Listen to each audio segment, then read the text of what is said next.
இந்த நாளில் நாம் சேர்ந்து தேவனுடைய வார்த்தையிலிருந்து கவனிப்பதற்காக 2 அதிகாரங்களை நாம் எடுத்திருக்கிறோம். 2 அதிகாரங்களையும் மிக துரித கணத்தில் நாம் கவனித்து செல்ல வேண்டியதாக இருக்கிறது. யோபனுடைய சரித்திரம் 4-5 அதிகாரங்களை அதிதுரிதமாய் கவனிக்க வேண்டும். வார்த்தைக்கு வார்த்தை அல்ல, ஆனால் மேலோட்டமான எதையும் விட்டுவிடாதபடி நாம் கவனிக்க போகிறோம். யோபனுடைய புஸ்தகம் அநேகம் பேர் நீங்கள் வீட்டில் படிப்பீங்க, ஆனால் அது உங்களுக்கு புரியுமா புரியாதான்னு தெரியலை. நிறைய பேர் இதை விட்டுருவீங்க, நிறைய விடுறதுக்கு வாய்ப்பு இருக்கிறது. ஒருவேளை இங்கே பேசுகிற சிலர் இருக்கிறார்கள் அல்லவா, அவருடைய நண்பர்கள் 3 நண்பர்கள் வந்தார்கள் என்று சொல்லப்பட்டிருக்கிறது. 11வது வசனம், யோபு 2ஆம் அதிகாரம் 11வது வசனத்தில், யோபனுடைய 3 சிநேகிதராகிய தேமானியனாகிய எலிப்பாஸ், சூகியனான பில்தாத், நாகமாத்தியனான சோப்பார், இந்த 3 பேர் வந்தார்கள். அவர்கள் உட்கார்ந்து பேசினாங்க. உட்கார்ந்து ஒரு 7 நாள் கூட சேர்ந்து அழுதாங்க.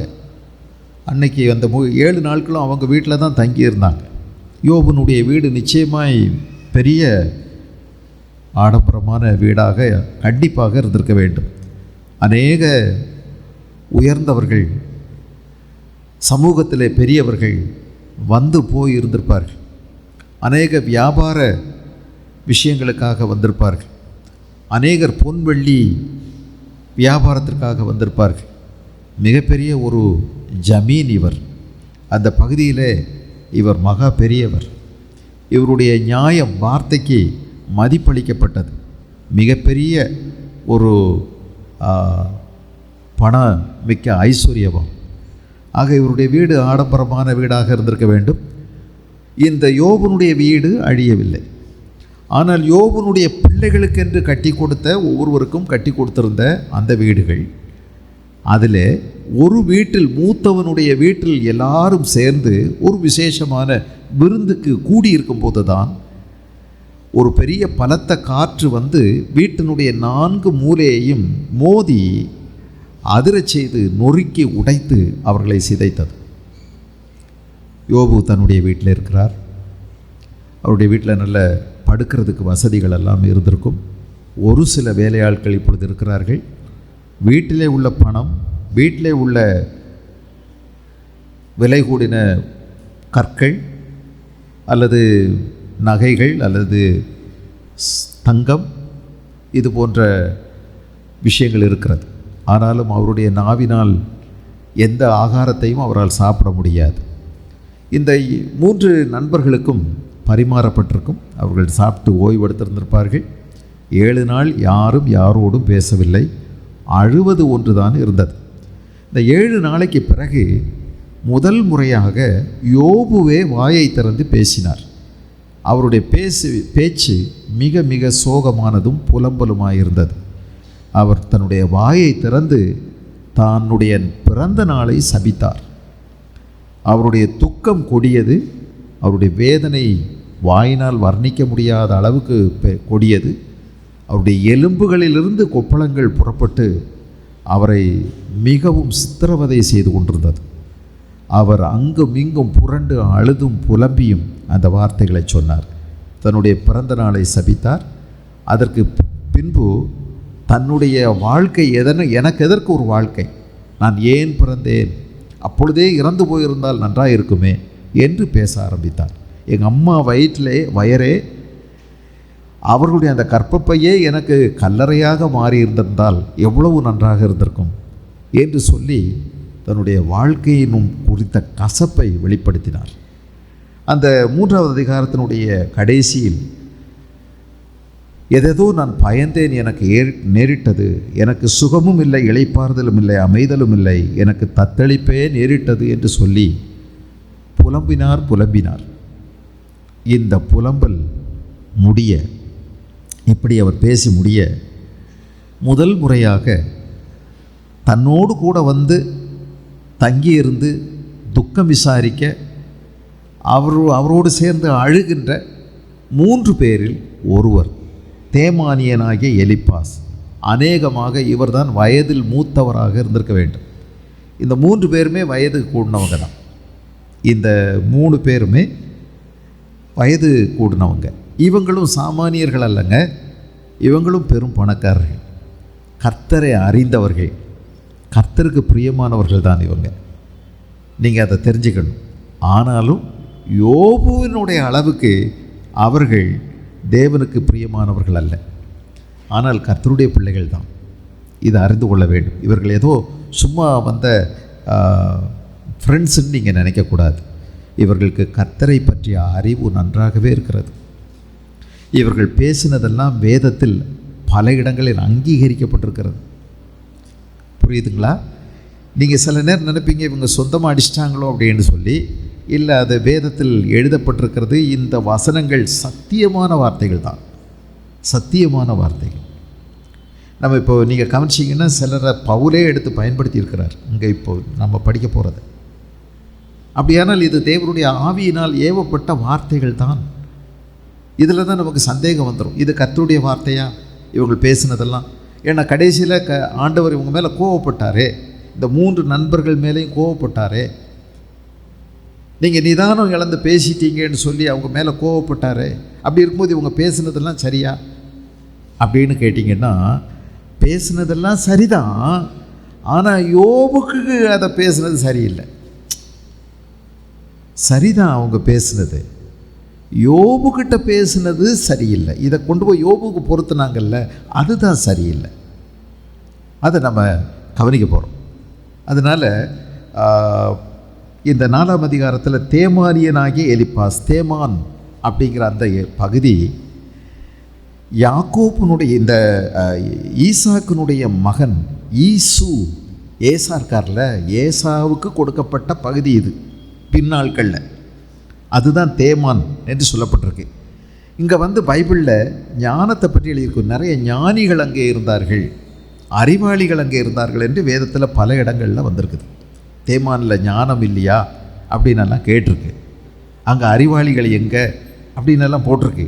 அவங்களுக்கு அழிவு வர்ற நேரத்தில் அந்த ஞானத்தினால அவங்களுக்கு என்ன கிடச்சிது, என்ன பலன், அதனால் அவங்களால காப்பாற்ற முடியலையே அப்படின்னெல்லாம் கேட்டிருக்குது. நேரம் வரும்போது நான் காமிக்கிறேன்.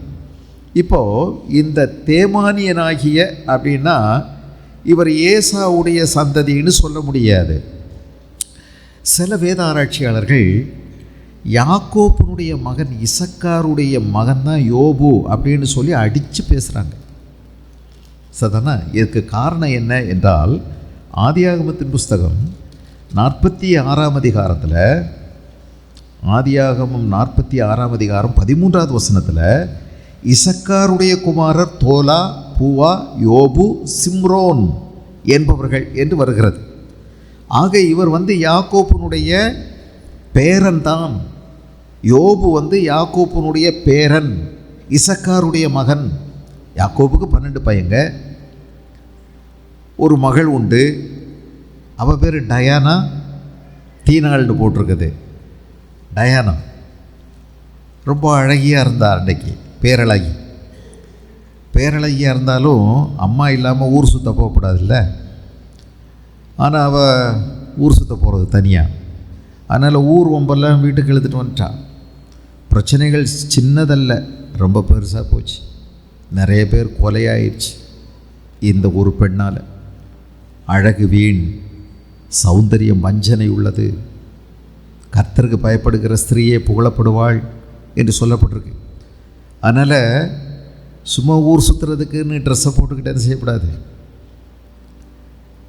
மற்றவங்க கண்ணில் காட்சி பொருளாக நடக்கக்கூடாது, அது பேராபத்து.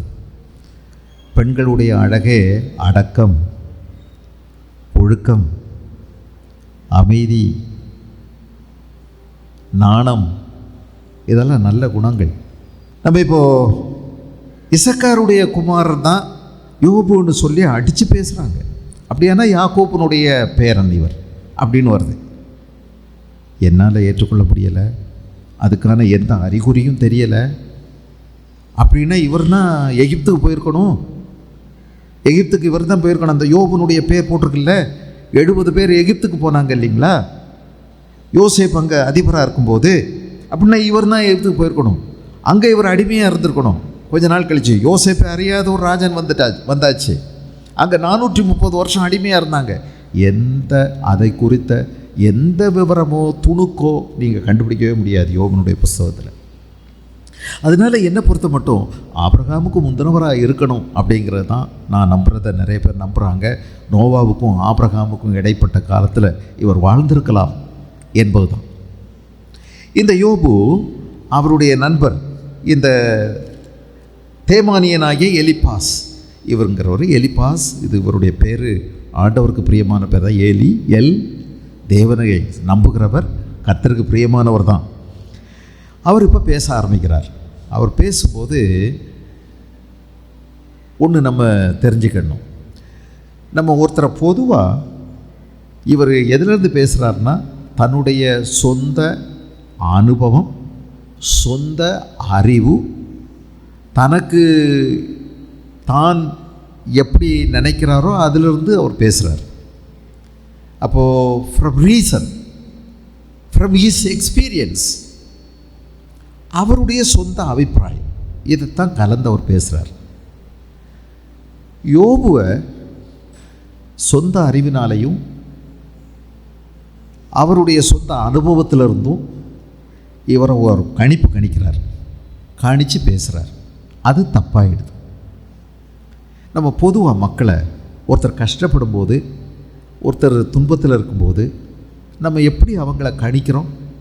நம்முடைய அறிவின்படி, நம்முடைய அனுபவத்தின்படி, நமக்கு தெரிந்திருக்கிறதின்படி நாம் பொதுவாக கணிக்கிறோம். அது சில நேரம் தப்பாக போயிடலாம் இல்லையா? அதை நிதானத்தை இழந்து நம்ம வார்த்தைகளை சும்மா அள்ளி விடுறதுக்கு வாய்ப்பு இருக்குல்ல. அநேக நேரங்களில் மற்றவர்கள் உங்களை தவறாகவே புரிந்து கொள்வார்கள். சரியாய் புரிந்து கொள்வதற்கு முன்பு எப்போதுமே பொதுவாக எல்லாரும் தவறாகவே புரிந்து கொள்ளப்படுவார்கள். யோபுவை தவறாக புரிஞ்சுக்கிட்டாங்க. அவருடைய சொந்த அறிவிலிருந்து அவர் பார்க்குறாரு, அவருக்கு தெரிஞ்ச வேத வசனத்திலிருந்து அவர் பார்க்குறாரு, அவருக்கு தெரிஞ்ச தெய்வ அறிவிலிருந்து பார்க்குறாரு, அவருக்கு கிடைச்ச அனுபவங்கள், எக்ஸ்பீரியன்ஸ், அவருக்கு கிடைச்ச தரிசனங்கள், இதையெல்லாம் வச்சு பார்க்குறாரு. யோபுவை தப்பாக பேசிடுறார். நம்ம இன்னொருத்தரை திடீர்னு தவறாக புரிஞ்சுக்கிட்டோன்னு நினச்சி தவறாக புரிஞ்சு தடாபுடான்னு தடாலடியாக பேசுகிறத கொஞ்சம் கவனமாக இருக்கணும் பேசும்போது. இந்த மாதிரி தவறு செய்து கூடக்கூடாது. ஆண்டவருக்கு அது பிடிக்கலை. ஆனால் சொல்கிறதெல்லாம் தேவ வசனம் தான் சொன்னார். ஆனால் தவறான மனிதன்கிட்ட சொல்லிட்டார். ஆரம்பிப்போம். அப்பொழுது தேமானியனாகிய எலிப்பாஸ் ஆரம்பிக்கும் போது ரொம்ப நல்லா ஆரம்பிக்கிறார், பாராட்டோடு ஆரம்பிக்கிறார். நாங்கள் உம்முடனே பேச துணிந்தால் ஆயாசப்படுவீரோ? ஆயாசப்படுறதுன்னா என்ன? நம்ம என்ன சொல்லுவோம் தெரியுமா? இப்போல்லாம் நான் ஒன்று சொல்கிறேன், கோவிச்சுக்கிடாதீங்க அப்படின்னு சொல்லுவோம். ஆனால் சொன்ன உடனே நமக்கு கோபம் வர்ற மாதிரி தான் இருக்கும். ஆனால் அதுக்கு முன்னமே இவங்க முந்திக்கிட்டாங்க. நான் சொன்னால் கோவிச்சுக்கிட மாட்டீங்கல்ல அப்படின்னு சொல்லிட்டு நீங்கள் ரொம்ப போக்கிரி அப்படின்னு சொன்னால் எப்படி இருக்கும்? கோபம் வராதா? அந்த மாதிரி தான் இவருடைய அப்ரோச்சை பாருங்கள். இவர் எப்படி தொடர்பு கொள்கிறார். ஆயாசப்படுவீரோன்னா பழைய தமிழ், நான் சொல்கிறேன்னு கோவிச்சுக்கிடாதீங்க அப்படின்னு சொல்லிட்டு நீங்கள் பெரிய முட்டாள் அப்படின்னு சொன்னால் அது மாதிரி தான் சொல்கிறாங்க. நான் உம்முடனே பேச துணிந்தால் ஆயாசப்படுவீரோ? ஆனாலும் பேசாமல் அடக்கி கொள்ளத்தக்கவன் யார்? அப்படின்னா என்ன? உங்களுக்கு அது பிடிக்காமல் இருக்கலாம், ஆனால் என்னால் பேசாமல் இருக்க முடியாது. உங்களுக்கு என்ன பிடிக்காமல் இருக்கலாம், கோபம் வரும், நான் சொல்கிறேன்னு கோவப்பட்டுறாதீங்க. நீங்கள் கோபமே பட்டாலும் என்னால் சொல்லாமல் இருக்க முடியாது, ஒன்று சொல்லித்தான் ஆகணும் அப்படின்னு சொல்கிறார். நல்ல விஷயம் சொல்லுவார் அப்படின்னு சொல்லி இந்த புழுதியில் உருண்டு அழுது புலம்பிகிட்டு இருக்கிறார் பாருங்கள். அவர் கேட்க, இதோ நீர் அநேகருக்கு புத்தி சொல்லி இளைத்த கைகளை திடப்படுத்தினீர். பாராட்ட ஆரம்பிச்சிட்டார். கேட்க இப்போ பரவாயில்ல, நீங்கள் நிறைய பேருக்கு புத்தி சொன்னீங்க, நிறைய பேரை நீங்கள் தாங்குனீங்க, ஆதரிச்சிங்க, விழுகிறவனை உடைய வார்த்தைகளால் நிற்க பண்ணி தள்ளாடுகிற முழங்கால்களை பலப்படுத்தினீர். உண்மைதான், இதெல்லாம் செய்தார். இப்போதோ துன்பம் உமக்கு நேரிட்டபடினால் ஆயாசப்படுகிறீர். உங்களுக்கு இப்போ பிரச்சனை வந்துருச்சு, அதனால் நீங்கள் ரொம்ப துக்கப்படுறீங்க, உங்களுக்கு வேதனை ரொம்ப பெருகிருச்சு, உங்கள் மனசு ரொம்ப நோகடிக்கப்படுது, நீங்கள் ரொம்ப கஷ்டப்படுறீங்க. அது உம்மை தொட்டதினால் கலங்குகிறீர். உம்முடைய தேவ பக்தி உம்முடைய உறுதியாயும் உம்முடைய வழிகளில் உத்தமம் உம்முடைய நம்பிக்கையாயும் இருக்க வேண்டியதல்லவோ. இப்போ தான் போடுறார் பாருங்க, கொடுமையான ஒரு ஆயுதத்தை உள்ளுக்குள்ளே பாய்க்கிறார். நீங்கள் நல்லா தான் செஞ்சுக்கிட்டு இருந்தீங்க, நீங்கள் நிறைய பேருக்கு உதவி செஞ்சீங்க, நிறைய பேர் ஆதரிச்சிங்க, நிறைய பேருக்கு நன்மை செஞ்சீங்க, இதெல்லாம் சரிதான். ஆனால் இப்போ உங்களுக்கு கஷ்டம் வந்த உடனே ரொம்ப வேதனைப்படுறீங்க, ரொம்ப புலம்புறீங்க, என் பிறந்தநாள் சபிக்கப்படுவதாகன்னு சொல்லிட்டீங்க. என்னங்க இது? உண்மை என்னன்னு சொன்னால் உங்கள் நம்பிக்கையில் சில குறைபாடுங்கிறார். இங்கே தாங்க தப்பு, உங்கள் நம்பிக்கையில் குறைபாடு அப்படின்னு சொல்கிறார். உண்மையிலே அப்படி எதுவும் குறைவா? யோபு பொன்னின் மேலே நம்பிக்கை வச்சுருந்தாரா? சொல்லுங்கள். அவரே சொல்கிறார், நான் பொன்னின் மேலேயோ அல்லது இந்த பூமியின் சொத்துக்கள் மேலேயோ என் நம்பிக்கையை நான் வச்சுருந்தேனா? நான் கர்த்தரை நம்பி இருந்தேன்னு சொல்கிறார். பாருங்கள், இவர் தவறாக புரிஞ்சுக்கிட்டார். இங்கே புரியுதா உங்களுக்கு? சாத்தான் செய்யக்கூடிய ஒரு பயங்கரமான அடுத்த சேட்டை என்னென்னா, கொடூரமான ஒரு காரியம், தன்னை ரொம்ப நேசிக்கக்கூடிய நல்ல நண்பர்களாக இவ்வளவு நாள் கூட இருந்த இந்த நண்பர்களை அவருக்கு விரோதமாக எழுப்பி விட்டது. அடுத்த கொடிய செயல், அடுத்த அலை. இது ரொம்ப பாடுபடுத்துகிறான். இவங்க பேசின விதத்தை பாருங்கள். உன் நம்பிக்கை சரியில்லையா? நீ தப்பான காரியத்தில் நம்பிக்கை வச்சுருந்த, அதனால தான் உனக்கு என்ன கஷ்டம். நீ பொண்ணின் மேலே, பணத்தின் மேலே, சொத்தின் மேலே, உன்னுடைய கழுதையின் மேலே, உன் ஒட்டகத்தின் மேலே, உன்னுடைய ஆடு மாடுகள் மேலே, உன் வேலைக்காரங்க மேலே, உன் சாமர்த்தியத்தில் நம்பிக்கை வச்சுருந்த. உன்னுடைய தேவ பக்தி போலியானது, கேள்விக்குறியானதுயா. நீ நிறைய செஞ்ச, அதெல்லாம் சரிதான். ஆனால் இப்போ தான் நிஜம் தெரியுது, உண்மை இப்போ தான் வெளிப்படுது. எப்படி பேசுகிறார் பார்த்தீங்களா? குற்றமில்லாதவன் அழிந்தது உண்டோ? யாராவது தப்பு செய்யாதவங்க அழிஞ்சது உண்டா? எங்க இதெல்லாம் வேத வசனம் தாங்க, வேத வசனம் தான். ஆனால் பொருத்தக்கூடாத ஒருவனுக்கு பொருத்துறத ரொம்ப ரொம்ப துக்ககரமானது. சன்மார்க்கர் அதம் பண்ணப்பட்டது எப்போ? இதை நினைத்து பாரும். அப்போ உங்களுடைய தேவ பக்தி போலியானது. நீர் வெளியில் பார்க்குறதுக்கு நிறைய விஷயம் செஞ்சுருக்கீங்க. சமூகத்தில் நிறையா அதை செஞ்சேன், உதவி செஞ்சேன், அப்படி செஞ்சேன், இப்படி செஞ்சேன், சமூக நிறையா காரியங்கள் செஞ்சுருக்கீங்க, சேவைகள் நிறைய செஞ்சுருக்கீங்க. ஆனால் உங்கள் உள்ளான விஷயத்தில், உங்கள் ரகசிய வாழ்க்கையில் உங்கள் தேவ பக்தி கேள்விக்குறியானது. நீ ஒரு போலியான ஆள். உன் நம்பிக்கை கர்த்தர் மேலே இல்லை, நீ வேற எங்கேயோ வச்சுருக்க. அதனால தான் இப்போ உனக்கு பாடு வருது. உடனே நீ ஏன் ரொம்ப இதுக்காக துக்கப்படுற? உணர்ந்து பாரு, அறிக்கையிடு, ஆண்டவர்கிட்ட சொல்லு. நீ கஷ்டப்படுறதுக்கு காரணமே நீ தான். இதான் உண்மையா? சாத்தான் எங்கே எப்படியெல்லாம் வேதனைப்படுத்துகிறான் பார்த்தீங்களா? ஆனால் இந்த யோபுவை குறித்த ஆண்டவர் என்ன சொன்னார்? உத்தமனும் சன்மார்க்கனும் தேவனுக்கு பயந்து பொல்லாப்புக்கு விலகுகிற அவனை போல இந்த பூமியில் ஒரு மனுஷனுமே இல்லை. இந்த பில்தாத்தும் இல்லை, இந்த எலிகுவும் இல்லை, இந்த எலிப்பாசும் இல்லை, இந்த சோப்பாரும் இல்லை, யாருமே இல்லை. ஆனால் இவங்க தேவனுடைய பிள்ளைகள் தான். எல்லாரும் தேவனுடைய பிள்ளைகளாக இருந்தாலும் தேவனுக்கு பிரியமான பிள்ளைகள் எல்லாரும் இல்லை. யாக்கோப்புக்கு பையங்க 12, ஆனால் அப்பனுக்கு பிரியமாக இருந்தது ஒரே ஒன்று. யார்? யோசேப்பு. பிள்ளைகள் எல்லாரும் மற்ற 11 பேர் பிள்ளைகள் தான். தகப்பன் கடமையை செய்யலையா? சோறு ஊட்டலையா? தூக்கி சுமக்கலையா? தொட மேலே வச்சு தாளாட்டலையா? எல்லாம் செஞ்சாருங்க. ஆனால் அப்பனுக்கு பிரியமாக இருந்தது ஒன்றே ஒன்று தான். 5வது அதிகாரம் எபேசியருக்கு எழுதின நிருபம் 1வது வசனத்தில் சொல்லியிருக்கு, நீங்கள் தேவனுக்கு பிரியமான பிள்ளைகளைப் போல, இயேசு கிறிஸ்து தம்மை ஜீவ பலியாக பிதாவுக்கு ஒப்பு கொடுத்தது போல நீங்களும் தேவனுக்கு பிரியமான பிள்ளைகளைப் போல. பிதாவுக்கு ஒரே ஒருவர் ரொம்ப பிரியமாக இருந்தார் பாருங்க. இவர் என்னுடைய நேசகுமாரன், இவரில் நான் பிரியமாக இருக்கிறேன். எங்க ஒரு பேயை விரட்டலை, ஒரு பிரசங்கம் பண்ணலை, ஒரு வீரதீர செயல் செய்யலை, ஒரு சாதனை கூட பண்ணலை. பண்ணதெல்லாம் வெறும் நாசரேத்துங்கிற ஊரில் அந்த தச்சு பட்டறைக்கும் வீட்டுக்கும் வந்தது தான். அம்மா ஜீரகம் வாங்கிட்டு வர சொன்னால் அதை ஜீரகம் வாங்குறது, ஒரு நேரம் உப்பு வாங்கிட்டு வாப்பா உப்பு வாங்கிட்டு வர்றது, கொஞ்ச நேரம் பொறுத்து வெள்ளைப்பூண்டு வாங்கிட்டு வாப்பா அப்போ வாங்கிட்டு வர்றது. அதுக்குள்ளே யோசேப்பு கூப்பிட்டு அந்த உளி எடுத்துகிட்டு வான்னு சொன்னால் உளி எடுத்துகிட்டு வர்றது, சுத்தியல் எடுத்துகிட்டு வான்னா சுத்தியல் எடுக்கிறது. இது தாங்க செஞ்சார். வீடு தச்சு பற்ற வீடு வீடு கடை சொல்கிற வேலையெல்லாம் செய்கிறது. இந்த பெற்றோர்களுக்கு கீழ்ப்படிந்து கொண்டிருந்தார் 30 வருஷம் வரைக்கும். வேறு ஒன்றுமே செய்யலை, ஒரு பேய் கூட ஓடலை, ஒன்றுமே செய்யலை. ஆனால் பிதாவாகிய தேவன் ஒரு நாள் சொன்னார், இவர் ஞானஸ்நானம் பெற்று கரையேறும்போது, இவர் என்னுடைய நேசகுமாரன், இவரில் நான் பிரியமாயிருக்கிறேன், இவருக்கு செவி கொடுங்கள். என்ன பிரியமான பையன், எவ்வளோ பிரியமாக நடந்திருக்கிறார் பிதாவுக்கு இல்லை? இந்த சத்தம் 3 தடவை கேட்டுதுங்க இயேசுனுடைய வாழ்க்கையில். மேலே பரலோகத்திலேருந்து மேலேருந்து சத்தம் 3 தடவை கேட்டிருக்கு.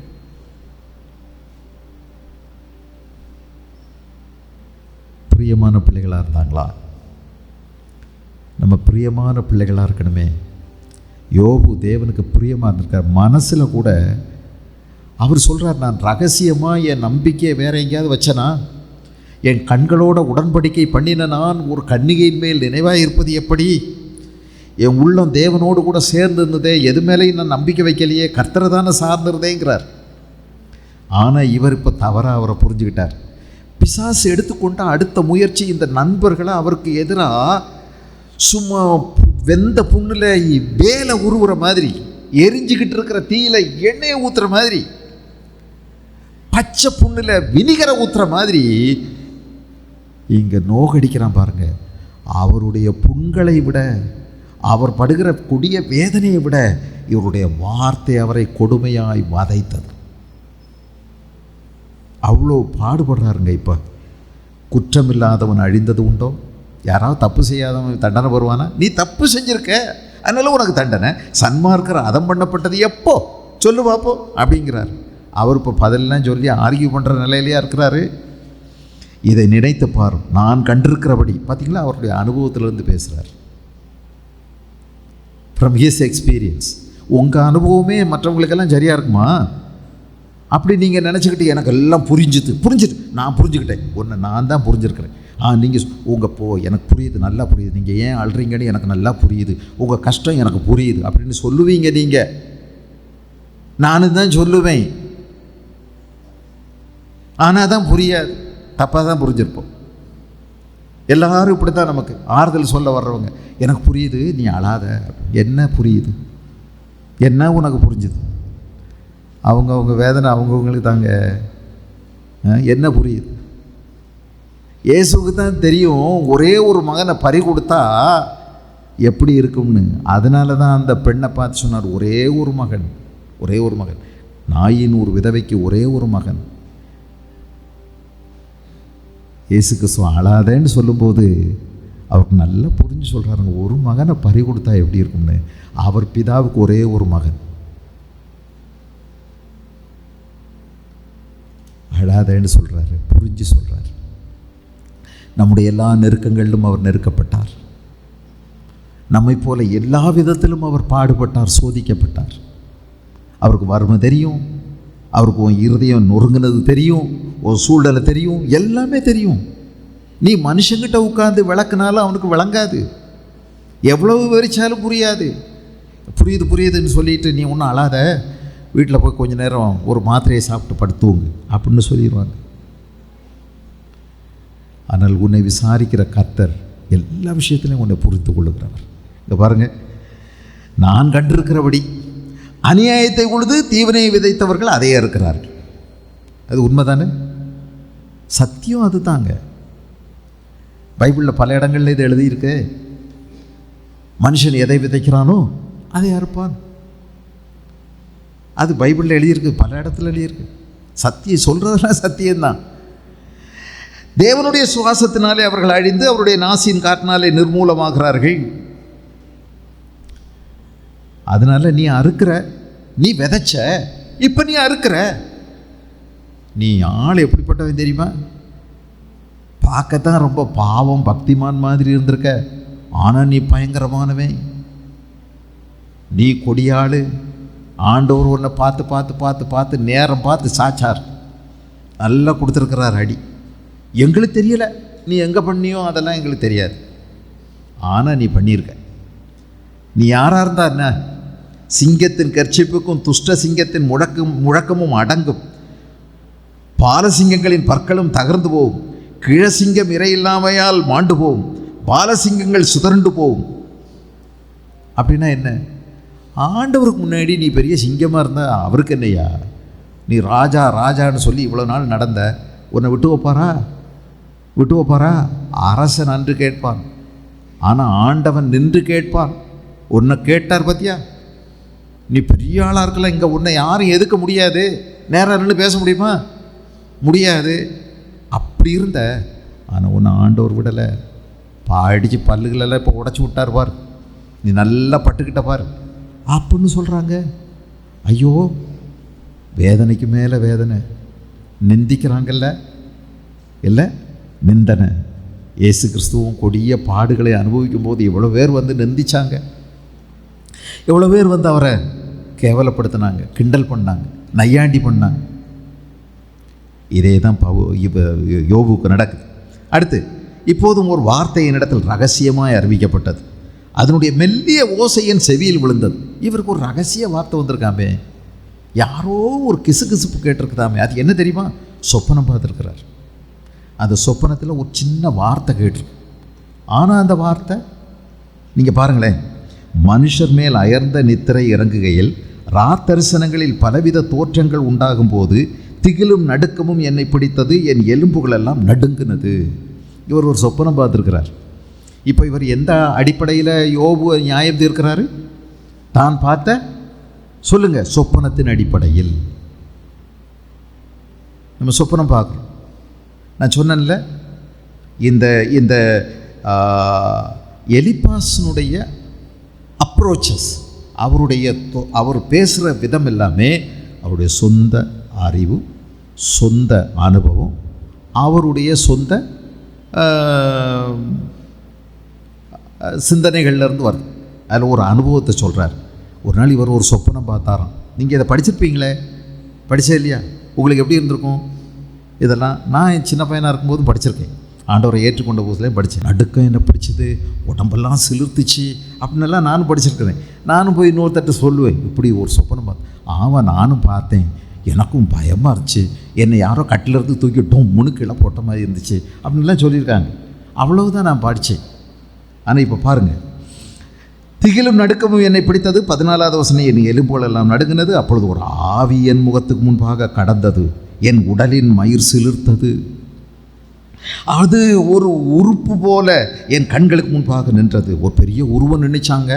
நீங்கள் பார்த்துருப்பீங்கள்ல, உருவம், பெரிய உருவம், வானத்துக்கும் பூமிக்கும் மாதிரி நின்றுச்சு. ஆனால் கீழே குனிஞ்சு பார்த்தேன், கால் இல்லை. எப்படி இருந்திருக்கும் உங்களுக்கு? அவ்வளவுதான். கண்டு அப்படியே அரண்டு புரண்டு பிறகு தூக்கமே வரல. பாருங்க, அது ஒரு உருவம் போல என் கண்களுக்கு முன்பதாக நின்றது. ஆனாலும் அதன் ரூபம் என்னதென்று விளங்கவில்லை. அமைதல் உண்டாயிற்று. ரொம்ப நிசப்தமாக இருந்துச்சான். நல்லா இருக்குல்ல கதை? அழகாக எழுதுகிறார். இதெல்லாம், இந்த புஸ்தகமெல்லாம் சங்கீத புத்தகம், இலக்கிய புத்தகங்கள். வர்ணனையெல்லாம் இப்படி தான் இருக்கும். சாதாரண இலக்கிய புத்தகங்கள். இதனுடைய போக்கு இப்படி தான் இருக்கும். அப்பொழுது நான் கேட்ட சத்தமாவது, மனுஷன் தேவனை பார்க்கலும் நீதிமானாக இருப்பானோ? மனுபுத்திரன் தன்னை உண்டாக்குனவரை பார்க்கலும் சுத்தமாக இருப்பானோ அப்படின்னு ஒரு சத்தம் கேட்டேன். இந்த சத்தம் கேட்குறதுக்கு வந்த இந்த சொப்பனம் இருக்குது பாருங்கள், அது இவரை சும்மா பயங்கரமாக பயப்படுத்தியிருக்கு. பயந்துட்டார், அரண்டு போயிட்டார் சொப்பனம் பார்த்து. ராத்திரி நேரத்தில் எல்லாரும் அமைதியாக இருக்கும்போது, அன்றைக்கி நீங்கள் எந்த வெளிச்சமும் இல்லை. ஒருவேளை அன்றைக்கி நிலா வெளிச்சமும் இல்லையோ என்னமோ தெரியல. அன்றைக்கி ஒரு சிவராத்திரியாக இருந்துச்சோ என்னமோ தெரியல. அப்போ உடனே ஒருவேளை ஒரு சலங்கை சத்தம் கேட்டுச்சோ என்னமோ தெரியலை. ரொம்ப பதறிட்டார், பயங்கம். அப்போ ஒரு சத்தம் கேட்டுச்சான். என்ன சத்தம்? மனுஷன் தேவனை பார்க்கலும் நீதிமானாக இருப்பானோ? மனுபுத்திரன் தன்னை உண்டாக்குனவரை பார்க்கலும் சுத்தமாக இருப்பானோ? இந்த ஒருவேளை இது கர்த்தருடைய வாயிலிருந்து வந்த வார்த்தையாக இருந்தால் இந்த இந்த சொப்பனை யாருக்குன்னு நினைக்கிறீங்க? யாருக்குங்க? யாருக்கு? இந்த எலிப்பாஸுக்கு தான். இது யாருக்கு இல்லை? யோபுவுக்கு கிடையாது. யோபுவுக்கு அல்ல இது அவருக்கு தான். ஆனால் இவர் என்ன பண்ணிட்டார்? இந்த சொப்பனத்தை உனக்கு தான் சொல்லி தூக்கி அந்த பக்கம் போட்டார், அவர்கிட்ட போட்டார். ஆனால் அவருக்கு இல்லை. இவர் என்ன சொல்ல வர்றது சொப்பனம்? மனுஷன் தேவனை பார்க்கலும் நீதிமானாக இருப்பானோ, மனுபுத்திரன் தன்னை உண்டாக்குனவரை பார்க்கலும் சுத்தமாக இருப்பானோ அப்படின்னா என்ன சொல்கிறாரு? யோபு, நீ ரொம்ப பரிசுத்தவான்னு சொல்கிற, பார்த்தா நீ ஆண்டவரை விட ரொம்ப பரிசுத்தவான்ங்கிற மாதிரி நீ நடிக்கிற. ஆனால் யாருமே ஆண்டவருக்கு முன்னாடி பரிசுத்தமாக இருக்க முடியாது. கேளும், அவர் தம்முடைய பணிவிடைக்காரரிடத்தில் நம்பிக்கை வைப்பதில்லை. பணிவிடைக்காரர்னா யார்? தேவதூதர்கள். ஆதாம் உருவாகிறதுக்கு முந்தி சம்பவங்கள் சிலது நடந்திருக்குதில்ல, ஆவிகளுடைய வீழ்ச்சிகள் ஏற்பட்டதில்ல, லூசிபரும் அவனுடைய சகாக்களும் தள்ளப்பட்டார்களே. எதனால? துன்மார்க்கத்தினால, மேட்டிமையினால, தேவனுக்கு விரோதமாக அவங்க எழும்புனதுனால. கேளும், அவர் தம்முடைய பணிவிடைக்காரரிடத்தில் நம்பிக்கை வைப்பதில்லை, தம்முடைய தூதர் மேலும் புத்தீனத்தை சுமத்துகிறாரே. பைபிளில் இதுக்கு சில ஆதாரங்கள்லாம் இருக்கத்தான் செய்து.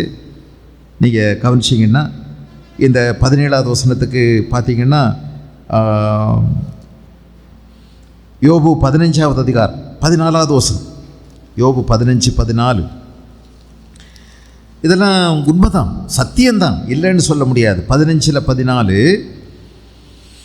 மனுஷனானவன் பரிசுத்தமாய் இருக்கிறதற்கும் ஸ்திரீனிடத்தில் பிறந்தவன் நீதிமானாய் இருக்கிறதற்கும் அவன் எம்மாத்திரம். அவர் தம்முடைய பரிசுத்தவான்களையும் அவர் நம்புகிறதில்லை. வானங்களும் அவர் பார்வைக்கு சுத்தமானவைகள் அல்ல, நட்சத்திரங்கள் கூட அவருடைய பார்வைக்கு சுத்தமாக இல்லை. நட்சத்திரங்கள்தான் யாரு? இந்த நட்சத்திரம் இல்லை, தேவதூதர்கள். அவருடைய பார்வைக்கு சுத்தமாக இல்லை. எப்போதும் அவருடைய சமூகத்தை தரிசிக்கக்கூடிய கேருபீன்களும் சேராபீன்களும் அவருடைய கட்டளையை பெற்றுக்கொள்ள காத்திருந்து அவருடைய வேலையை தீவிரமாய் நடப்பிக்கக்கூடிய பலவான்களாக இருக்கக்கூடிய தேவதூதர்கள் கூட, எப்போதும் தேவனுடைய சமூகத்தில் நிற்கிறவர்கள் கூட அவருடைய பார்வையில் சுத்தமானவர்கள் அல்ல. தேவன் மகா பரிசுத்தர். அவருடைய பரிசுத்தத்தை எதோடு ஒப்பிட முடியாது. உண்மைதான். உண்மையிலே தேவதூதர்களும் அவருடைய பார்வையில் பரிசுத்தம் இல்லை, வானங்களும் அவருடைய பார்வையில் சுத்தம் இல்லை. மனுஷன் மாத்திரம் நாம் தேவனிடத்தில் வரும்போது எவ்வளவு நம்மளை தாழ்த்த வேண்டியதாக இருக்குது. தேவன் மகா பரிசுத்தர். அவர் பரிசுத்தத்தில் பயப்படத்தக்கவர். எல்லா துதிகளுக்கும் பாத்திரர். பரிசுத்தத்தில் மிகவும் பயப்படத்தக்கவர். அவருடைய அறிவு பயங்கரமானது, பயப்படத்தக்கது. அவருடைய ஞானம் பயப்படத்தக்கது. அவருடைய செயல்கள் பயப்படத்தக்கது. நீங்கள் இந்த யோபனுடைய புஸ்தகம் கடைசியில் வரும்போது சில கேள்வியெல்லாம் கேட்குறார். கர்ப்பத்திலிருந்து பிறக்கிறது போல இந்த ஜலம் பிரவாகித்து வந்தபோது நெல் இதோட இதுக்கு அங்கிட்டு கடவாதன்னு சொன்னது யார் அப்படின்னு கேட்குறார். அவருடைய செயல்கள் பயப்படத்தக்கது. அவர் சமுத்திரத்தின் இறைச்சலின் அந்த பயங்கரத்தை அடக்குகிறவர். நெல் அமைதலாயிரு அப்படின்னு சொல்ல அவரால் முடியும். உண்மையிலே அவர் மகா பரிசுத்தர். அவருடைய பரிசுத்தத்துக்கு ஒப்பாக வேற பரிசுத்தம் இல்லவே இல்லை. அதோட யாரையும் ஒப்பிட முடியாது. தேவதூர்களுடைய பரிசுத்தமும் அவருடைய பரிசுத்தத்துக்கு ஒப்பானதல்ல. அவருடைய பார்வையில் எதுவுமே சுத்தமாக இல்லை, உண்மைதான். ஆனால் தேவன் தம்முடைய பிள்ளைகளை பரிசுத்தப்படுத்தி இருக்கிறார். பழைய ஏற்பாட்டின் காலத்தில் யோபனுடைய நாட்களில் ஒருவேளை அவருடைய பாவம் மூடப்பட்டிருந்தது. ஆனால் இன்றைக்கு இயேசு கிறிஸ்துவின் இரத்தத்தினால் கழுவப்பட்ட ஒரு வாழ்க்கையை நாம் வாழ்கிறோம். பாவம் இல்லாத ஒரு வாழ்க்கை அல்ல, ஆனால் பரிசுத்தம் என்பது பிரித்தெடுக்கப்பட்ட ஒரு வாழ்க்கை. பிரித்தெடுக்கப்பட்ட வாழ்க்கை. Not sinless perfection, but Christian perfection. பாவமே செய்யாத ஒரு மனுஷன் இந்த பூமியில் இல்லை. ஆனால் இன்னொரு விதமாக ஆண்டவர் நம்மை நீதிமான்களாக மாற்றியிருக்கிறார். அவருடைய நீதி நமக்கு தரிப்பிக்கப்பட்டிருக்கிறது. சிலுவையில் ஒரு பெரிய பரிமாற்றம் ஏற்பட்டது. என் பாவத்தை எல்லாம் அவர் சுமந்தார், அவருடைய நீதியை எனக்கு கொடுத்தார். நான் விசுவாசித்தால், நான் இயேசுவை விசுவாசிக்கும் போது நான் நீதிமானாக்கப்படுகிறேன். என் பாவம் கேன்சல் செய்யப்பட்டது. இயேசு எனக்காய் மரித்து அதற்கான பிராயச்சித்தத்தை அவர் செய்து முடித்தார். இந்த இயேசு சிந்தின இரத்தம் பரிசுத்தமானது. அது பிதாவாகிய தேவனுக்கு திருப்திகரமாக இருந்தது. இனி ஒரு பலி தேவையே இல்லை. இந்த இயேசுவின் இரத்தம் நம்மை நீதிமானாய் மாற்றுகிறது.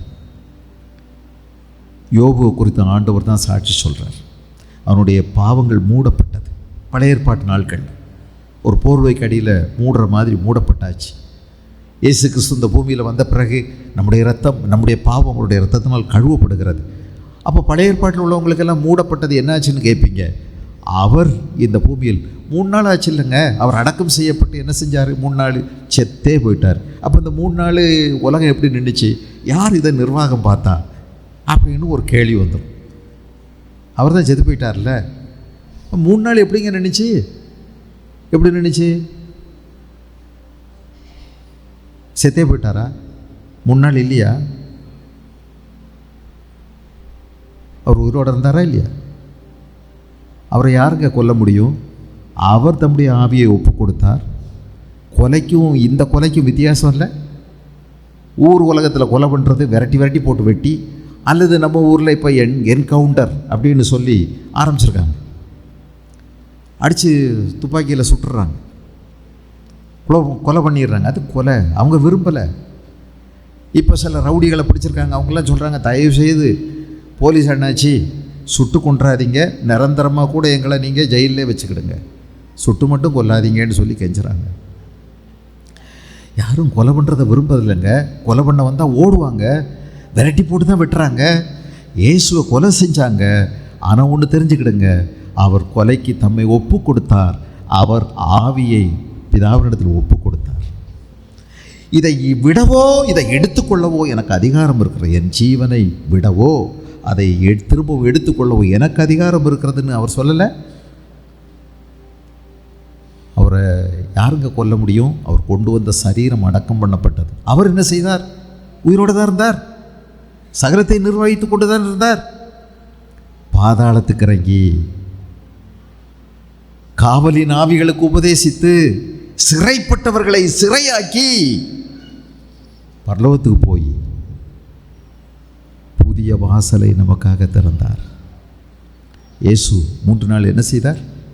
கன்வென்ஷன் கூட்டம் நடத்துறதுக்கு போயிருந்தாருங்க. எழுப்புதல் கூட்டம் நடந்துச்சு பாதாளத்தில். அங்கே யாரெல்லாம் இயேசு கிறிஸ்து ஆதாம் முதல் இயேசு வரைக்கும் சிறைப்பட்டிருந்தவர்களை அவர் சிறையாக்கினார். யாரெல்லாம் அங்கே விசுவாசித்தாங்களோ அவர்களை பரதேசுக்கு கொண்டு சென்றார். எவ்வளோ பெரிய மாற்றம்! இந்த இயேசு நம்மை நீதிமன்றங்களாக மாற்றுகிறார். ஆனால் இவர் இந்த எலிப்பாஸ் அவருடைய அனுபவத்தில் அவருக்கு தெரிஞ்சதை வச்சு, உண்மைதான், யாருமே தேவனுக்கு முன்பதாக நீதிமானாக இருக்க முடியாது. ஆனால் யோபுவை இந்த மாதிரி அடிமட்ட ஒரு ராஸ்கல்னு கடித்தது தப்பாக போயிடுது. இவன் ஒரு பெரிய போக்கிரி, இவன் ஒரு பெரிய மாய்மாலக்காரன் அப்படின்னு சொல்கிறார். 19வது வசனத்தில், புழுதியில் அஸ்திவாரம் போட்டு மண் வீடுகளில் வாசம் பண்ணி பொட்டுப்பூச்சியால் அரிக்கப்படுகிறவர்கள் மேல் அவர் நம்பிக்கை வைப்பது எப்படி? ஐயோ, எப்படி நோகடிச்சிட்டார் பாருங்க. இவர் இப்போ எங்கே கிடக்கிறாரு? புழுதியில் தான் கிடக்கிறார். புழுதியில் அஸ்திவாரம் போட்டு மண் வீடுகளில் வாசம் பண்ணி பொட்டுப்பூச்சியால் அரிக்கப்படுகிறவர்கள் மேல் நம்பிக்கை வைப்பது. ஏயா, புண்ணும் சிறங்கும் பிடிச்சி சொரியோட சிறங்கோட உட்காந்து அழுதுகிட்டு இருக்க ஓ மேலே எப்படியா நம்பிக்கை வைப்பார்? உனக்கே புரியலை? ஏன் இதெல்லாம் இவ்வளோ கஷ்டப்படுற? ஏன் இப்படி ஓட்டை எடுத்து சுரண்டிக்கிட்டு இருக்க? ஏன் உனக்கு தூக்கம் வரல? ஏன் உன்னால் சாப்பிட முடியலை? பெருசாக சொல்கிறியே, பெருமூச்சு விட்றியேன்னு சாப்பாட்டை பார்த்த உடனே. இதுக்கெல்லாம் காரணம் என்ன? ஓ பாவம், ஓ அக்கிரமம், ஓ அநியாயம். நீ ரகசியமாக நிறைய தில்லுமுள்ளு பண்ணியிருக்க, வெளியில் நடிச்சிருக்க, ஆனால் உள்ளுக்குள்ளே பயங்கரமான ஆள் நீ. ஐயோ, இந்த மனுஷன் புழுதியில் கிடந்து உருண்டு புரண்டு அழும்போது அதே வார்த்தைகளை சொல்லி எவ்வளோ காயப்படுத்துகிறாங்கல்ல. எப்படியெல்லாம் மனுஷர்கள் நம்மளை துக்கப்படுத்துவாங்க பாடுபடும் போது, வேதனையில். ஆனால் ஒன்று தெரிஞ்சுக்கிடுங்க, 98% நமக்கு வரக்கூடிய கஷ்டம் நம்முடைய பாவத்தினால தான், நம்முடைய அக்கிரமத்தினால தான். இந்த மாதிரி யாருங்க கஷ்டப்படுறா? பாவமே செய்யாதவன் ஒருத்தன் இவ்வளோ வேதனைப்படுறான். இதுக்கு விளக்கம் என்ன? இதுக்கு விளக்கம் என்ன? பொதுவாக நம்முடைய பாடுகள், நம்முடைய துன்பங்கள் எல்லாம் நாமளாக வாங்கி கட்டிக்கிறது, வர வச்சுக்கிறது. ஆனால் யோபுவுக்கு அப்படி அல்ல. காலை முதல் மாலை வரைக்கும் மடிந்து கவனிப்பார், ஒருவரும் இல்லாமல் நித்திய அழிவடைகிறார்கள். அவர்களில் இருக்கிற அவருடைய மேன்மை போய்விடும் அல்லவோ, ஞானமடையாமல் சாகிறார்களே என்று சொன்னான். அதனால் நீ திரும்பவும் ஞானம் பெற்றுக்கோ, ஆண்டவர்கிட்ட திரும்பி வா. இப்போதும் கூப்பிடு. உமக்கு உத்தரவு கொடுப்பார் உண்டோ? நீ ஆண்டவரை பார்த்து கூப்பிட்டா ஆண்டவர் உனக்கு செவி கொடுப்பார்னு நினைக்கிறியா? ஆண்டவர் கேட்பார்னு நினைக்கிறியா? கேட்க மாட்டார். ஏன்? உன் பாவம் ரொம்ப பயங்கரமாக இருக்கு. அதான் சொல்கிறேன். அவருடைய கருத்தை தாங்க. இப்போது கூப்பிடும், உமக்கு உத்தரவு கொடுப்பவர் உண்டோ பார். பரிசுத்தவான்களில் யாரை நோக்கி பார்ப்பீர்? இல்லை யார்கிட்டையாவது ரெக்கமெண்ட் பண்ணி எனக்காக ஜெபம் பண்ணுங்கன்னு சொல்ல முடியுமா? உங்களுக்கு அந்த தைரியம் இருக்கா? யாரும் உனக்காக ஜெபம் பண்ணுவா? நீ இவ்வளோ பெரிய பாவத்தையும் தீமையும் செஞ்சுருக்க, உனக்காக யார் ஜெபம் பண்ணுவா? உனக்கே தெரியும் நீ பெரிய கோமாளி, நீ பயங்கரமானவன், நீ இவ்வளோ நாள் மாய்மலம் பண்ணியிருக்க, நீ கர்த்தர் மேலே பக்தியாக இருக்கிற மாதிரி நடிச்சிருக்க. சாத்தான் இப்போ இவங்க மூலமாக எவ்வளவு காயத்தை கொடிதாக்குறான் பார்த்தீங்களா? இது சாத்தானுடைய அடுத்த கட்ட தாக்குதல். கோபம் நிர்மூடனை கொல்லும். நான் சொல்ல உனக்கு கோபம் வரும்னு எனக்கு தெரியும். எப்படி நீ கோபப்படுவேன்னெல்லாம் எனக்கு தெரியும். ஏன் நண்பா யோபு, நான் சொல்ல உனக்கு கோபம் வரும். ஆனால் நீ கோபப்பட்டெல்லாம் பிரயோஜனமே இல்லை. கோபம் நிர்மூடனை கொல்லும், பொறாமை புத்தி இல்லாதவனை அதை பண்ணும். நிர்மூடன் ஒருவன் வேறுன்றதை நான் கண்டு. இவர் அனுபவத்திலிருந்து பேசுகிறார் பாருங்க. அனுபவம், சொந்த அனுபவம். ஒருத்தன் ஒரு பெரிய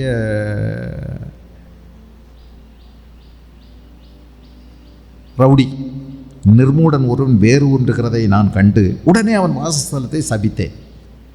இவர் சபிச்சாராம். அனுபவத்தை சொல்கிறார். ஒரு பயங்கரமான ஆள். அவருக்கு திடீர்னு லாட்ரி அடிச்சிருச்சு. அவர் நிறையா ஒரு பங்களோ கட்டினார் ஒரு 5 கோடிக்கு. அப்புறம் பிறகு நிறைய கார்லாம் வாங்கினார்.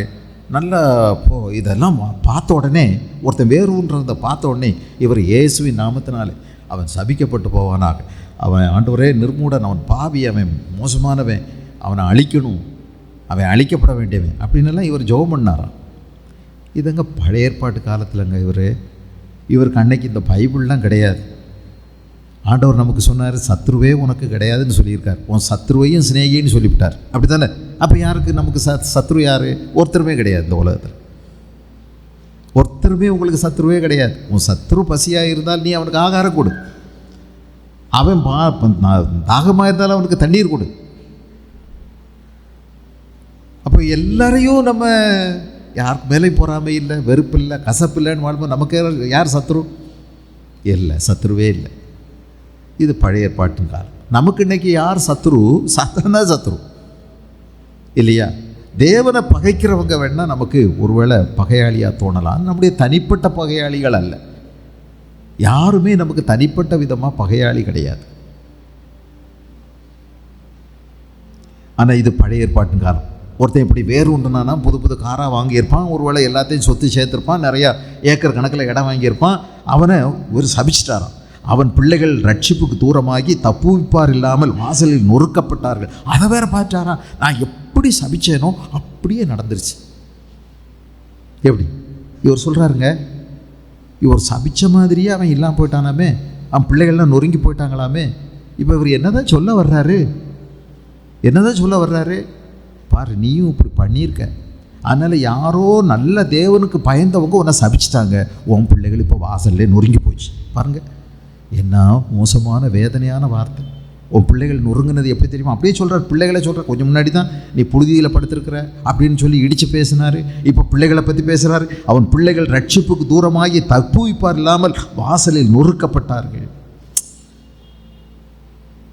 எப்படியெல்லாம் குத்தி பேசுகிறாங்க.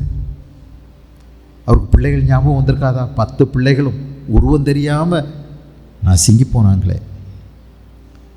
பெரிய பெரிய கல்லெல்லாம் நெஞ்சிலையும் தலையிலையும் விழுந்து இந்த 10 பிள்ளைகளை யார் எதுன்னு அடையாளம் கண்டுபிடிச்சி இந்த 10க்கும் ஒன்றா அடக்கம் பண்ணும்போது இந்த தேவனுடைய மனுஷனுடைய நிலை என்ன? இதெல்லாம் புரிஞ்சுக்கிட்டாங்களா? அவங்க என்ன நினச்சி பேசுகிறாரு பில்தாத், இந்த எலிப்பாஸ்? யோசித்து பாருங்க. பசித்தவன் அவன் விளைச்சலை முச்செடிகளிலிருந்தும் பறித்து திங்கிறான், பரிகாரன் அவன் ஆஸ்தியை விழுங்கினான். நான் ஒருத்தனை சபித்தேன், அதே மாதிரி நடந்துச்சு, இப்போ உனக்கும் அப்படி தான் நடந்திருக்குது. சொத்தெல்லாம் இவனை பிடின்னு போயிட்டான். இந்த முள்ளுகளுக்குள் வைக்கிறது அப்படிங்கிறது சில நேரங்களில் என்ன சொல்கிறாங்கன்னா, அந்த நாட்களில் கொஞ்சம் தானியம் அது இதெல்லாம் வச்சு பாதுகாக்கிறது, முள்ளை வச்சு பாதுகாப்பாங்க. சுற்றி முள்ளை போட்டால் மிருகங்கள் வராது, யாரும் வந்து ஈஸியாக எடுக்க மாட்டாங்கன்னு சொல்லி பலத்த கூர்மையான முட்கள் அது மேலே எடுத்து போட்டுருவாங்க, பாதுகாப்புக்காக வைப்பாங்க. அதை எடுத்துகிட்டு போயிட்டாங்க எதிரிகள் அப்படின்னு சொல்கிறார். பசித்தவன் அவன் விளைச்சலை முச்செடிகளுக்குள்ளிலிருந்து பறித்து திங்கிறான், பரிகாரன் அவன் ஆஸ்தியை விழுங்கினான். தீங்கு அப்படின்னு சொல்கிறார். ஒருவேளை இவர் மறைமுகமாக சொத்து சம்பாத்தியமெல்லாம் அடுத்து பிடிக்கிட்டு போனதுக்கு காரணம் இப்போமாவது தெரியுதான்னு கேட்குறாரா? நம்ம அப்படி தானே கேட்குறாரு மறைமுகமாக.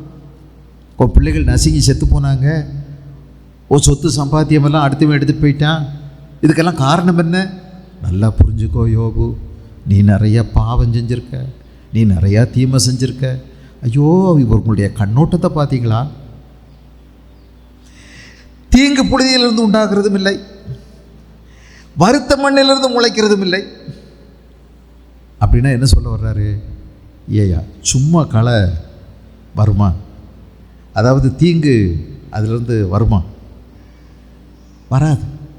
காரணம் இல்லாமல் எதுவும் நடக்காது, காரணம் இருக்குது. அதனால தான் உனக்கு இந்த வேதனை ஏற்பட்டிருக்கு. உன் பாடு, உன் கஷ்டம், உன் துக்கம் எல்லாத்துக்கும் காரணம் நீ ரகசியமாக ஆண்டவருக்கு விரோதமாக பாவம் செஞ்சிருக்க. அதுதான். தீங்கு புழுதியிலிருந்து உண்டாகிறதும் இல்லை, வருத்த மண்ணிலிருந்து முளைக்கிறதும் இல்லை. அக்கினி பொறிகள் மேலே பறக்கிறது போல மனுஷன் வருத்தம் அனுபவிக்க பிறந்திருக்கிறான். ஆனாலும் நான் தேவனை நாடி என் நியாயத்தை தேவனிடத்தில் ஒப்புவிப்பேன் அப்படின்னு சொல்கிறேன். இருந்தாலும் உனக்காக நான் என்ன செய்கிறேன்? ஜெபம் பண்ணிக்கிறேன். பயப்படாத, அழாத, உனக்காக நான் ஜெபம் பண்ணுறேன். ஆண்டவர் ஒருவேளை இப்போ முடிக்க போகிறார் பேச்சை. ஆரம்பிக்கும் போது எப்படி ஆரம்பித்தார்? பாராட்டி தான் ஆரம்பித்தார். இடையில் என்ன வச்சார்? தீ நல்லா பற்ற வச்சார். அப்புறம் என்ன செஞ்சார்? நல்லா ஊதி பெருக்கி விட்டுட்டார். இப்போ என்ன செய்கிறாரு? கொஞ்சம் தண்ணி ஊற்றி அணைச்சி விட்டுட்டு புகையிற மாதிரி விட்டுட்டு போகலாம்னு நினைக்கிறார். இப்போ என்ன செய்கிறார்? ஆனாலும் தேவனை நாடி என் நியாயத்தை தேவனிடத்தில் ஒப்புவிப்பேன். ஆராய்ந்து முடியாத பெரிய காரியங்களையும் எண்ணி முடியாத அதிசயங்களையும் அவர் செய்கிறார். நல்ல வார்த்தையா இல்லையா? தேவனுடைய ஆவியிலிருந்து ஏவப்பட்ட வார்த்தை தானா? இதெல்லாம் உண்மைங்க, எல்லாமே உண்மை தான் இவர் சொன்னதெல்லாம். ஆனால் இவர் பொருத்தினது தகாத ஒருத்தனுக்கு பொறுத்துறாங்க, அதுதான் தவறு. அது மட்டும் இல்லை, கொஞ்சம் கூட தயவுதாட்சியம் இல்லாத பேச்சு, ஒரு நிதானம் இல்லாத பேச்சு. கொஞ்சம் நிதானிச்சிருந்தா கூட தெரிஞ்சிருக்கும். இவங்க இத்தனை வருஷம் இவருக்கு நண்பனாக தானே இருந்தாங்க, ஒரு நாளாவது இவர் போலியானவர்னு கண்டுபிடிச்சிருக்க மாட்டாங்களா இத்தனை வருஷத்தில்? யோபு ஒருவேளை நீண்ட காலம் வாழ்ந்திருப்பாரு, அதுக்கு பிறகு வாழ்ந்தாரு, நீண்ட காலம் வாழ்ந்தார். இவருக்கு பிள்ளைங்கெல்லாம் வாலிப பிள்ளைகளாக இருந்திருக்குதே, 10 பிள்ளைகள். இவங்கெல்லாம் போய் ஒரு வீட்டில் விருந்து சாப்பிடக்கூடிய அளவுக்கு, அவங்க வீட்டுக்கு விசேஷம் வைக்கக்கூடிய அளவுக்கு பெரிய பிள்ளைகளாக வாழ்ந்திருக்காங்களே. அப்போது நல்லா தெரிஞ்சிருக்குமே, இவங்களுடைய சொந்த அனுமானத்தில், சொந்த அறிவில், சொந்த அனுபவத்தில், இவங்களா பார்த்த சொப்பனத்தில், ஒருத்தர் ராத்திரி ஒரு நாள் சொப்பனம் பார்த்தார்ல, அப்போது ஒரு சத்தம் கேட்டுச்சில்ல, அதையெல்லாம் வச்சுக்கிட்டு இப்போ இவருக்கு தீர்ப்பு கொடுக்குறாங்க, இவரை குற்றவாளியாக்குறாங்க, இவரை நியாயம் தீர்க்கிறாங்க. அவர் பூமியின் மேல் மழையை வருஷிக்க பண்ணி வெளி நிலங்களில் மேல் தண்ணீர்களை வருவிக்கிறார். உண்மைதான். தந்திரக்காரரின் கைகள் காரியத்தை முடிய நடத்தக்கூடாதபடி அவருடைய உபாயங்களை அவர் அபத்தமாக்குகிறார். பவுலும் கூட இதை எடுத்து எழுதுகிறார். 1 கொரிந்தியர் 3ஆம் அதிகாரத்தில் நீங்கள் பார்த்தீங்கன்னா அதை எடுத்து எழுதுகிறார். 3:19 எழுதியிருக்கு. இதே வார்த்தையை அவரும் எழுதுகிறார். உபாயக்காரர், தந்திரக்காரரை அவருடைய தந்திரங்களினால் கர்த்தர் பிடிக்கிறார். இதை எடுத்து தான் அவர் பேசுகிறார். அவர் ஞானிகளை அவருடைய தந்திரத்திலே பிடிக்கிறார். தெரியாவரக்காரின் ஆலோசனை கவிழ்க்கப்படும். உண்மைதான். அவர்கள் பகற்காலத்தில் அந்தகாரத்துக்குள்ளாகி மத்தியான வெளியில இரவில் தடவுகிறது போல தடவி திரிகிறார்கள்.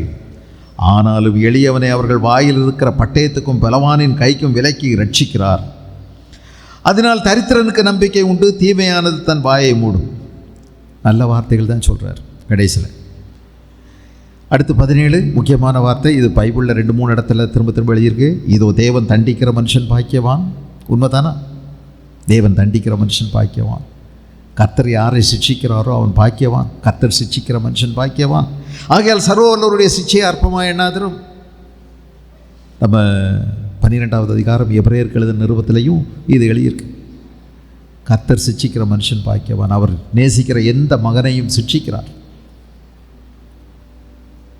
அதை அற்பமாக எண்ணாதீங்க. அவர் சோர்ந்து போகும்போது, கடிந்து கொள்ளும்போது சோர்ந்து போகாதே அப்படின்னு எழுதியிருக்கு. அதுதான் இங்கே எழுதியிருக்கு. அப்போ இதை எடுத்து தான் அவங்க அங்கே போட்டிருக்காங்க. இவர் தான் முத சொல்லியிருக்காரு. இது கர்த்தருடைய ஆவியினால் ஏவப்பட்டு எழுதினது தான். அவர் காயப்படுத்தி காயம் கட்டுகிறார், அவர் அடிக்கிறார், அவருடைய கை ஆற்றுகிறது. உண்மைதான், சரியான வார்த்தை தான். ஆனால் அவர் நினைக்கிறது தவறாக நினைக்கிறார். இது தேவனால் வந்த தண்டனை, இவருடைய பாவத்துக்காக ஆண்டவரால் தண்டிக்கப்பட்டிருக்கிறார் அப்படின்னு அவர் உறுதிபட நம்புகிறார். உண்மையிலே ஆண்டவர் தண்டிச்சாரா? இல்லை. இவனுடைய சுகத்தை எடுத்தது பிசாசு. என்னுடைய சொத்து சம்பாத்தியத்தை எடுத்தது பிசாசு. இது யோபுக்குமே தெரியலை, யோபுடைய மனைவிக்கு தெரியல, அல்லது யாருக்குமே புரியலை. மறைவாக இருக்கிறத நமக்கு விளங்க வச்சிருக்கிறார் பாருங்க. முதல் அதிகாரத்திலேயே 2 அதிகாரத்தில் இது ஆண்டவரோட சாத்தான் ஏற்படுத்தின சவால். ஒரு மறைமுக யுத்தம் நடந்திருக்கு. அந்த யுத்தத்தில் பெரிய முக்கியமான பங்கு இந்த சாத்தானுடைய வாயை அடைக்கிறது, இவனை யோபுவை வச்சே தோற்கடிக்கிறது தேவனுடைய ஒரு பெரிய திட்டமாக இருக்குது. உங்கள் காலின் கீழே பிசாசை நசுக்க ஒப்பு கொடுப்பது ஆண்டோடைய சித்தமாக இருக்கிறது. ஆண்டவர் ஜெயிச்சிட்டார். இனி நீ எதிர்த்து நில்லாமல் உங்களை விட்டு ஓடி போவான். உன் காலின் கீழே சமாதானத்தின் தேவன், சிலுவையில் சமாதானத்தை உண்டு பண்ணினவர், உன் காலின் கீழே பிசாசை நசுக்க ஒப்பு கொடுப்பார். இதுதான் ஆண்டவர் அங்கே செஞ்சிருக்கார். ஆனால் இது இவங்களுக்கு புரியலை, மனுஷனுக்கு புரியலை, நல்ல தெய்வ மனுஷருக்கும் புரியலை. நல்ல நண்பர்கள் தான், தேவனுக்கு பிரியமானவங்க தான், அழகழகான வார்த்தை சொல்கிறாங்க, படிக்க நல்லா இருக்கு இந்த மாதிரி வார்த்தைகள். இதோ தேவன் தண்டிக்கிற மனுஷன் பாக்கியவான். ஆகையால் சர்வவல்லவருடைய சிட்சையை அற்பமாக எண்ணாதிரும். அவர் காயப்படுத்தி காயம் கட்டுகிறார், அவர் அடிக்கிறார், அவருடைய கை ஆற்றுகிறது. அற்புதம். 6 இக்கட்டுகளுக்குமை நீங்களாக்குவார். 6 இக்கட்டுகள் 7ஆவதிலும் பொல்லாப்புமை தொடாது. அற்புதமான வார்த்தை, நல்ல வாக்குறுதியான வார்த்தை தான். 6 இக்கட்டுகளுக்கும் உண்மை நீங்களாக்குவார்னு இவர் சொல்கிறாரு. அப்படின்னா 6ன்னா என்னங்க? நானாக யோசிச்சுக்கிட்டேன், 6 ஒருவேளை இப்படி இருக்கலாமோன்னு. முதல் தடவை அவருக்கு 4 நடந்துச்சு இல்லையா? அந்த எதிரிகள் வந்தாங்க, சபேயருங்கிறவங்க வந்தாங்க. அவங்க ஆடு மாடுகளை எல்லாத்தையும் அடிச்சு போயிட்டாங்க. அடுத்து வானத்திலேருந்து ஒரு அக்னியை இறங்கிச்சு, எல்லா வெள்ளாமையும் சுட்டரிச்சு போட்டுருச்சு. அடுத்து கல்தேயர்கள்னு வந்தாங்க, 2 பவுஞ்சா. அவங்க ஒட்டகங்கள் அங்கேருந்து வேலைக்காரங்க அம்பிட்டேன், அவங்க பற்றி போயிட்டாங்க. 3ஆச்சா? 4ஆவது ஒரு பெரிய காற்றடிச்சது, வராந்திர திசையிலேருந்து அந்த வீட்டை மோதிச்சு, பிள்ளைகள் 10 சேர்த்து போயிட்டாங்க. 4. அடுத்து 5 யோபின் மேலே ஒருவேளை கொடிய இந்த பருக்கள் 5 இருக்கலாம். 6 இவராக தான் இருப்பார். இவர் தாங்க, இவர் போட்டு கொடுத்துட்டு இருப்பாருங்க. 6ஆவது இவருக்கே அது தெரியாமல் இருக்கும்போது என்னமோ 6 பொல்லாப்புக்கும் ஆண்டவர் விளக்கம் என்னந்தா இதுதான் 6ஆவது நடக்குது. இவங்க 3 சுற்று பேச்சுவார்த்தை நடத்தினாங்க. 3 நண்பர்கள் 3 சுற்று பேச்சுவார்த்தை நடக்குது. ஒவ்வொன்றுக்கும் அவர் பதில் கொடுக்குறார். ஐயோ நான் அப்படி கிடையாதுன்னு சொல்லி அவர் துடிக்கிறார். ஆனால் இவங்க விட்ட பாடில்லை. இவனுங்க போட்டு குத்தி குடஞ்சி அவரை சின்ன பின்னமாக்கிட்டாங்க. இதுதான் 6. அந்த அம்மா வேற இடையில வந்து சொல்லிச்சு, யோபனுடைய மனைவி, இதெல்லாம் சேர்த்து 6 7ஆயிரமோ என்னமோ தெரியலை. 7க்கும் கர்த்தரும் விளக்குவார் எழுதியிருக்கு. 6 இக்கட்டுகளுக்குமே நீங்களாக்குவார், 7ஆவதிலும் பொல்லாப்புமை தொடாது. ஒருவேளை இவர் சொன்னது ஒரு தீர்க்க தரிசனமாக கூட இருக்கலாம், ஆனால் அவருக்கு தெரியாது. பஞ்சகாலத்திலே அவர் உம்மை மரணத்துக்கும் யுத்தத்திலே பட்டயத்தின் வெட்டுக்கும் விலக்கி மீட்பார். நாவின் சவுக்கும் மறைக்கப்படுவீர். இவங்க தாங்க நாவின் சவுக்கு, இவர் தான். இவருடைய நாவு எப்படி இருக்குது தெரியுமா? சவுக்க விட மோசம். சவுக்குன்னா நாவின் சவுக்கு, வாயின் பட்டயம். சிலர் பட்டய குத்துக்களை போல பேசுகிறாங்க, கத்தியில் உருவ குத்துன மாதிரி, நெஞ்சில் குத்துன மாதிரி பேசுகிறாங்க. நாவின் சவுக்குக்கு மறைக்கப்படுவீர், பாழாக்குதல் வரும்போது பயப்படாமல் இருப்பீர். பாழாக்குதலையும் பஞ்சத்தையும் பார்த்து நகைப்பீர், காட்டு மிருகங்களுக்கு பயப்படாமல் இருப்பீர். வெளியின் கல்லுகளோடு உமக்கு உடன்படிக்கை இருக்கும், வெளியின் மிருகங்களும் உம்முடைய சமாதானமாக இருக்கும். உம்முடைய கூடாரம் சமாதானத்தோடு இருக்க காண்பீர். உம்முடைய வாசஸ்தலத்தை விசாரிக்கும் போது குறைவை காண மாட்டீர். உம்முடைய சந்தானம் பெருகி. இதெல்லாம் அற்புதமான தீர்க்க தரிசன வசனம் தான். சந்தானம் என்றால் பிள்ளைகள், திரும்ப சந்ததி பெருகி உம்முடைய சந்ததியார் பூமியின் பூண்டுகளைப் போல் இருப்பார்கள் என்பதை அறிந்து கொள்வீர். தானியம் ஏற்ற காலத்திலே அம்பாரத்தில் சேர்க்கப்படுவது போல முதிர் வயதிலே கல்லறையில் சேருவீர். இதோ நாங்கள் ஆராய்ந்து அறிந்தது இதுதான். காரியம் இப்படி இருக்கிறது, இதை நீர் கேட்டு உமக்கு நன்மை உண்டாக மரியாதையாக மனம் திரும்பு அப்படின்னு முடிச்சிட்டாரு.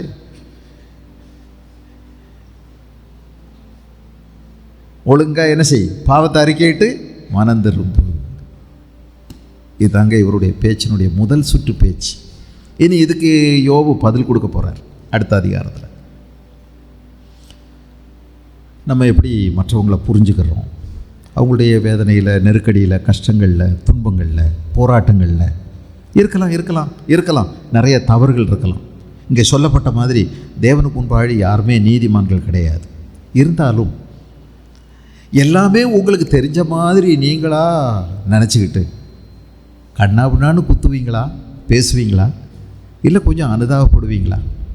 இல்லை அவங்க இடத்துல நாம் இருந்தால் எப்படி இருக்கும் அப்படின்னு கொஞ்சம் யோசிக்கக்கூடாதா? சிம்பத்தைஸ் அப்படின்னு நம்ம செய்கிறது மட்டும் இல்லை, அது சிம்பத்திங்கிறது அவங்களோட சேர்ந்து ஐயோ பாவம் பாவம் பாவம் பாவம் அப்படின்னு சொல்லிவிட்டு சரி ஒன்றும் கவலைப்படாதீங்க, அழாதீங்கன்னு நான் போயிட்டு வரேன் அப்படின்ட்டு சொல்லிடுவாங்க. அதுக்கு பேர் என்ன? சிம்பத்தி. போயிட்டு வரேன். அவங்க போகிறத பார்த்துக்கிட்டே அழுதுகிட்டே இருக்க.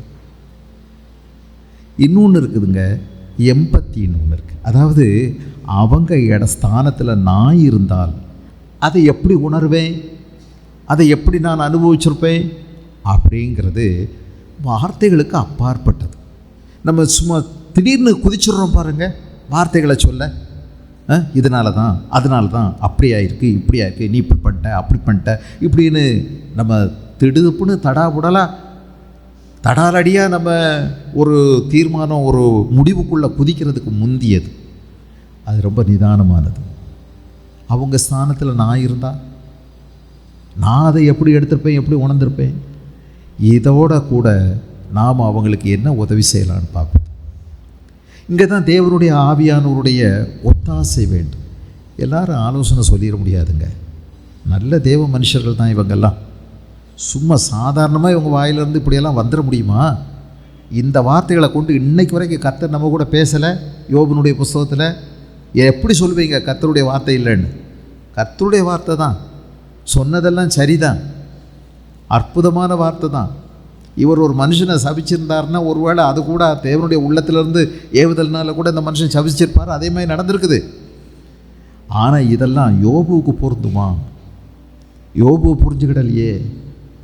யோபு நிறைய பேர் புரிஞ்சுக்கலையே, கூட இருந்தவங்களே புரிஞ்சுக்கலையே. உங்களை என்னையும் புரிஞ்சுக்கிற ஒரே ஒருவர் ஆண்டவராகிய இயேசு கிறிஸ்து தான். அவர் நம்மோடு கூட எல்லா விஷயங்களையும் அவர் தெரிஞ்சிருக்கிறார். உங்கள் துக்கம், உங்கள் போராட்டம், உங்கள் நொறுங்கின இதயம் எல்லாத்தையும், உங்கள் வேதனை எல்லாவற்றையும் அறிய அவர் தான். நீங்கள் அவர்கிட்ட தான் போகணும், மனுஷங்கிட்ட இல்லை. எல்லா புத்திக்கும் மேலான தேவ சமாதானம் அப்படின்னு ஒன்று இருக்குது. எல்லாருடைய புத்திக்கு மேலான தேவ சமாதானம். நீங்கள் எதை குறித்தும் கவலைப்படாமல் எல்லாவற்றையும் குறித்து தேவனுக்கு தெரியப்படுத்துங்க. நீ தள்ள வேண்டியதில்லை. கர்த்தர் பெரியவர். உன் பிரச்சனையை சீராக்கிடுவார், உன்னை சரியாக்கிடுவார், உன் வேதனையை நீக்குவார். அழகாக இருக்கு. பிறகு உன் வாழ்க்கை மேன்மையாக இருக்கும். எல்லாத்துக்கும் உன்னை மாற்றுவார். நாவின் சவுக்குக்கு மறைக்கப்படுவீர். இப்போ இவர் தான் சவுக்கு, இவர் தான் போட்டு சுற்றி வளைச்சு அவரை அடிக்கிறார். ஆனால் கொஞ்சம் நாள் வரும், இதெல்லாம் தீர்க்க தரிசனமாக அவருக்கு விளங்குது. ஒரு நாள் இப்படி பேசுகிறவங்களுடைய வாய் அடைபட்டு போகும். அதான் சொல்கிறார், கர்த்தர் அற்புதமாக மாற்றிட்டார் இல்லையா? உனக்கு விரோதமாக இப்போ பேசுகிறவங்க கொஞ்ச நாள் கழித்து உன் வாழ்க்கையை பார்த்து வாயில் விரல் வைப்பாங்க. அவ்வளோ ஆச்சரியமாக நினைப்பாங்க. அந்த அளவுக்கு தேவன் உன்னை உயர்த்தவும் மாற்றவும் உன்னை மேன்மையாக வைக்கவும் மகிமைப்படுத்தவும் அவரால் முடியும். அவர்கிட்ட வாங்க. மற்றவர்கள் உங்களை தவறாக புரிஞ்சிருக்கலாம், ஆனால் கொஞ்ச நாள் கழித்து உங்களை சரியாக புரிஞ்சுக்கிடுவாங்க. முதல்ல தப்பாக தான் எல்லாருமே புரிஞ்சுக்கிடுவாங்க. ஆனால் உன் வாழ்க்கை தேவனோட சீராக இருக்கும்போது சரியாக புரிகிறதுக்கு நேரமாகும், நேரம் கொடுக்கணும். அதுக்குள்ளே நாம் அவசரப்பட்டு கண்டபடி கண்ணா பின்னான்னு பேசிடக்கூடாது. கர்த்தர் உங்களை உயர்த்துவார், கர்த்தர் உங்களை மேன்மையாக வைப்பார்.